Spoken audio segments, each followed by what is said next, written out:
আশ্বাসে ১.৫ ঘণ্টা পর টিকিট ব্যবস্থা চালু করেছে মেট্রো কর্মীরা। এর আগে এমআরটি পুলিশের লাঞ্ছিতের প্রতিবাদে সকাল ৭টা থেকে কর্মবিরতি শুরু করেন মেট্রো কর্মীরা। পাশাপাশি জড়িত এমআরটি পুলিশ সদস্যের বরখাস্ত সহ ৬টি দাবি জানানো হয়।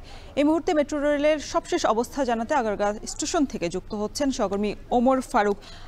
ওমর, জানাবেন যে মেট্রো চলাচল পুরোপুরিভাবে স্বাভাবিক হয়েছে কিনা, আর সকালের ঘটনায় আর্থিক ক্ষতির পরিমাণ জানা গেছে কিনা, এ বিষয়ে কি তথ্য আছে আপনার কাছে, বিস্তারিত জানাবেন।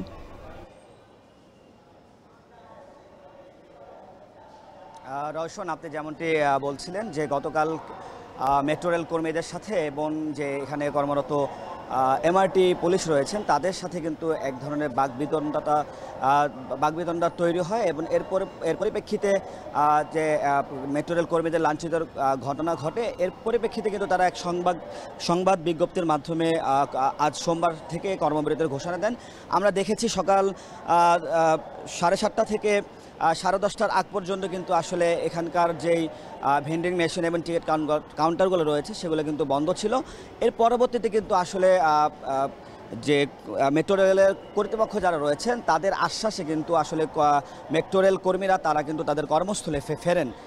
এবং আসলে এই মুহূর্তে আমরা যেমনটি দেখছি যে ভেন্ডিং মেশিন এবং যে টিকিট কাউন্টারগুলো রয়েছে সেগুলো কিন্তু আসলে স্বাভাবিক রয়েছে এবং যাত্রীরা কিন্তু নির্বিঘ্নে তারা যাতায়াত করতে পারছেন। তবে ক্ষয়ক্ষতির পরিমাণের যে বিষয়টি আপনি বললেন সেটি যদি আমি বলি, আমি এখানকার যেই কর্মকর্তারা যারা রয়েছে তাদের সাথে আসলে আমি জানার চেষ্টা করেছি যে এই যে দীর্ঘক্ষণ টিকিট কাউন্টার এবং ভেন্ডিং মেশিন বন্ধ থাকার পরে অনেকেই কিন্তু বিনা টিকিটে যাতায়াত করেছেন এবং এর ফলে যে ক্ষয়ক্ষতির পরিমাণ বা আর্থিক যে ক্ষতির পরিমাণ কী পরিমাণ হয়েছে সেই বিষয়ে আসলে কিন্তু আমি কয়েকজনের কাছ থেকে জানার চেষ্টা করেছি, কিন্তু আসলে তারা কেউই গণমাধ্যমে কথা বলতে রাজি হননি, যার ফলে আসলে ক্ষতির পরিমাণটি আমাদের পক্ষে জানা সম্ভব হয়নি।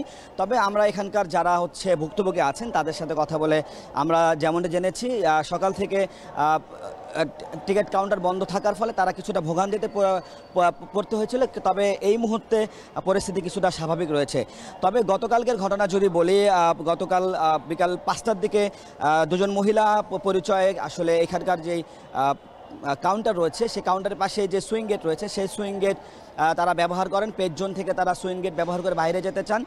পরবর্তীতে এখানে কর্তব্যরত যারা রয়েছে তারা তাদেরকে বাধা দিলে তাদের সাথে এক ধরনের বাকবিতণ্ডাটা কথা কাটাকাটি তৈরি হয়।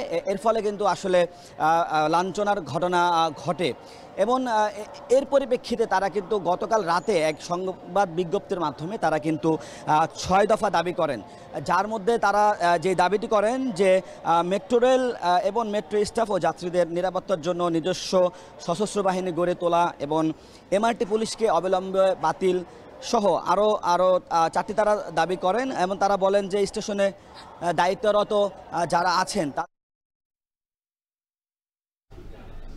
কর্তৃপক্ষের আশ্বাসে ১.৫ ঘণ্টা পর টিকিট ব্যবস্থা চালু করেছে মেট্রো কর্মীরা। এতে মেট্রো রেলের সেবা ধীরে ধীরে স্বাভাবিক হতে শুরু করেছে। এ বিষয়ে বিস্তারিত জানাতে আমাদের সাথে যুক্ত ছিলেন সহকর্মী ওমর ফারুক।